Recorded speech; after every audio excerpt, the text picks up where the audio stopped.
ઢોર પકડવાનો કરોડોનો કોન્ટ્રાક્ટ ખાડામાં. રખડતા ઢોરોનો ત્રાસ વધતો જાય છે અને મનપાની તિજોરીમાંથી કોન્ટ્રાક્ટરના રૂપિયા અપાતા જાય છે. પરિણામ શું? શૂન્ય. કેમ?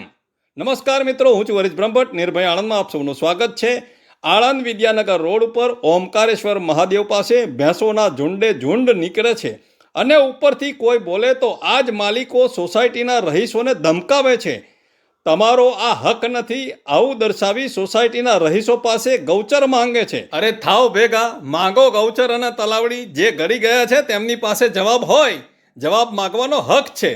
તલાવો ફરતે ફેન્સિંગ મારે ત્યારે તમારે બોલવું જોઈએ કે અમારા ઢોર ક્યાં ચરશે. નથી બોલ્યા તે તમારી ભૂલ છે. કરમસદ આણંદ મહાનગરપાલિકા એક બાજુ કરોડો રૂપિયાની લાણી કરે છે, તેમ છતાં રહીશોને જો જાતે આ જ રીતે ઢોરને ભગાડવા પડતા હોય, ઝઘડા કરવા પડતા હોય, કોન્ટ્રાક્ટરે આ કામ કર્યું હોત તો રહીશોને કોઈ સાથે બોલાચાલી થાત ના થાત. આવું સંઘર્ષ રહીશો કેમ કરે? આ કામ પાલિકાનું છે. અહીં કીચડ અને ગંદકી કરી ઉપરથી દાદાગીરી અને પોતાની બીક બતાવી રહીશોને દબાવવાની આડકતરી કોશિશો ચાલે છે. શું નાગરિકોને જાતે જ આ રીતે રસ્તા ઉપર ઉતરીને પોતાની સોસાયટી કે ઘર મકાનોને સાચવવા પડતા હોય તો ટેક્સ શું કામ આપવાની જરૂર છે? ઢોર ડબ્બાનો કોન્ટ્રાક્ટ ફક્ત પૈસાની લાણી કરવા કે વહીવટદારોના ખિસ્સા ભરવા માટે થોડા અપાયા છે. કામ કરો કામ, નહીં તો આપો નોકરીમાંથી રાજીનામું. આપનો હરીશ બ્રહ્મભટ્ટ. વંદે માતરમ. ભારત માતા કી જય.